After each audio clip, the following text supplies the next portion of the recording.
Mga ugali ng isang babae na talagang the best sa puso ng isang lalaki. Mga girls, ito yung mga ugali na kailangan yung taglayin sa inyong relasyon.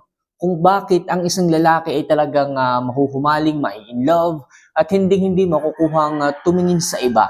Kaya mga kamamay, pakinggan nyo yung mga sasabihin ko sa inyo, yung mga isi-share ko sa inyo na dapat ganito yung ugali ninyo eh. Oo, alam ko, meron tayong iba't ibang ugali na hindi maaaring itulad sa iba. Pero bibigyan ko lang kayo ng ilang mga idea na dapat pala ganito ang maging ugali mo upang maging number one ka sa puso ng isang lalaki. So mga kamamay, if ever na gusto mo yung ganitong klase ng usapin tungkol sa inyong mga buhay pag-ibig, isa lang hinihiling ko. Don't forget to click the subscribe button, i-like yung video at mag-comment dito. Wala pong bayad dyan mga kamamaya. Kung nagawa niyo na po yan, maraming salamat at umpisahan na natin ang topic ngayong umagang ito. Ano nga ba yung mga ugali na kailangan mong taglayin upang maging the best ka sa puso ng isang lalaki? So number 1, kailangan meron kang ugali na magpasakop sa kanya. Yes mga kamamay, kung ikaw ay nasa isang relasyon o asawa mo na siya o magjowa na kayo, kailangan magpasakop ka sa kanya. Ibig sabihin, kailangan nire-respeto mo siya. Kailangan nakikinig ka sa kanya. Baka mamaya na sa halip na magpasakop ka sa kanya, kabaliktaran. Ikaw yung nagiging boss. Ikaw yung nasusunod palagi. Gusto mo, ikaw lagi yung tama. Hindi mo man lang siya nire-respeto. Pinapahiya mo pa siya sa wadla. Pinapahiya mo pa siya sa kanyang mga tropa, sa kanyang mga magulang, sa kanyang mga mahal sa buhay. Paano ka magiging the best sa puso ng isang lalaki? Baka mamaya, inaalipin mo na siya. Baka mamaya, isipin niya, ina-under mo na siya. At ayaw niya na nararamdaman yung ganong klase ng pakiramdam. Kaya kung gusto mo, respeto ka rin niya. Kung gusto mo na mahalin ka niya, kung gusto mo na maging the best ka sa puso niya, kailangan bilang isang babae, lalo na kung asawa mo siya, magpakita ka na ready ka sa kanya na magpasakop. Okay? So yung number 1 tips ko sa inyo mga kamamay para sa ganoon maging the best kayo sa puso ng isang lalaki. So number 2, yung babaeng marunong sa gawaing bahay. Yes mga kamamay, mahalaga po ito, especially kung kayo ay mag-asawa na. Sabihin natin kinasal kayo kahapon. Kailangan baguhin mo na yung mindset mo na kailangan pa kayo magpauyuhan. Kung kayo nung magjowa pa halinhinan sa paghuhugis ng pinggan.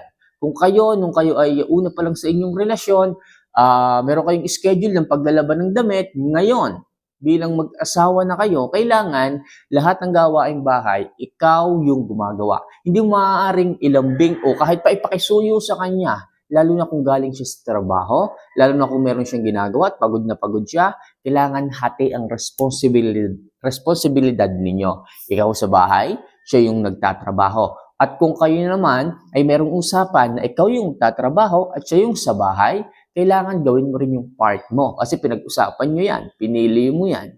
Okay, ang mahalaga naman dyan, meron kayong pagkakaunawaan.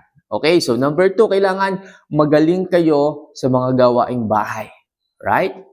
So number 3, kailangan kayo yung babaeng marunong mag-ayos at magpaganda. Yes mga kamamay, ito rin yung dahilan kung bakit nagiging the best kayo sa puso ng isang lalaki. Kailangan hindi nyo itinitigil. Kailangan marunong kayong mag-ayos. Dagdag mo na dito yung pagpapasexy.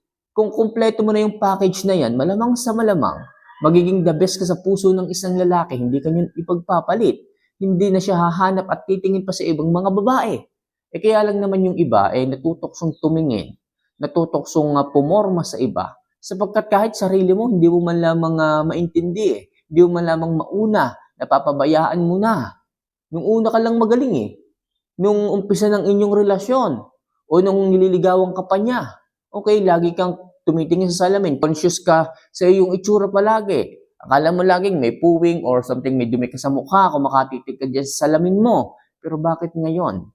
Pinapabayaan mo ng sarili mo dahil ba may asawa ka na? Dahil ba magjowa na kayo? Hindi po pwedeng dahilan yun mga kamamay. Kasi ang isang lalaki, pag yan, nanawa, naumay sa inyo, dahil hindi nyo na, inaayos ang inyong sarili, hindi na kayo nag-self-improve, hindi na kayo nag-workout, para sa iyo din naman yun Para sa inyo rin naman yan. Pag nag-workout kayo, sexy kayo. Gaganda pa ang pakiramdam ninyo, magiging healthy kayo. Pag nag-ayos kayo, hindi kayo mapupulaan ng iba. Baka sabihin ng iba, tinan mo yung si Cordapia, nag-asawa lang, pumangit na. Di ba? Eh di nasisipang inyong mga asawa, sabihin, pinapabayaan kayo. So, simpleng pag-self-improve lang naman eh. Simpleng pag-aayos lang naman, pulbo, tapos konting lip gloss or lip tint, okay na po yun. Ang mahalaga, maayos. Nag-aayos ka, sinusuklay mo ang buhok mo. Nagpupulbo ka, presentable kang tingnan. Kung ganyan ka kamamay sa isang lalaki, malamang sa malamang, magiging the best ka palagi sa kanyang puso. So next, yung babaeng marunong dumiskarte sa buhay. Yes, mga kamamay, kalimitan ng mga babae dapat nataglay ito eh. Kailangan dapat tinataglay ito. Pero kalimitan, ang nangyayari, hindi. Pag sinabing babae, nasa bahay lang. Hindi malamang dumidiskarte. Yung kanyang asawa, problematic or problemado na sa kakaisip kung saan kukunin ang pambayad ng kuryente, pambaon, nagtatrabaho pero nasyo-short pa rin. Yun ang mahirap eh. Mag-asawa kayo pero hindi mo man lamang siya tinutulungan kung papaano mariresolba ang isang problema. Nakita mo na nasyo-short sa budgeting pero ikaw tuloy pa ang pag-order mo sa Lazada. Okay, nakikita mo na talagang hirap na hirap, wala na siyang pang-allowance, tinitipid niya na ang kanyang sarili, tinitipid na niya ang kanyang pagkain, hindi mo man lamang siya tinutulungan. Hindi ka man lamang humanap ng racket or sumideline kung ano mang maaaring pagkakitaan. Diba? Sabi ko nga palagi sa inyo, pwede kayong mag-online selling, pwede kayong mag-vlog na kagaya nito. Marami na po ngayon ang nauusong online jobs. Online sideline jobs para kumita ng pera. Tulungan niyo po ang isang lalaki. Tulungan niyo po siya para maging number 1 kayo sa puso ng isang lalaki. Kasi pag naisip ng isang lalaki na pabigat ka, hindi mo man lang siya magawang tulungan, palakasin ang loob, tapos lagi ka pang galit. Kapag hingi ka ng pera, walang maibigay sa iyo, galit ka pa. So pagka ganyan mga kamamay, nako, malamang sa malamang away yan, malala. Okay? So, kailangan maging madiskarte kang babae sa buhay. So, next, yung babaeng malambing at maalaga. Yes, mga kamamay. Mga babaeng malambing at maalaga, yan talaga ang minamahal at number 1 sa puso ng isang lalaki.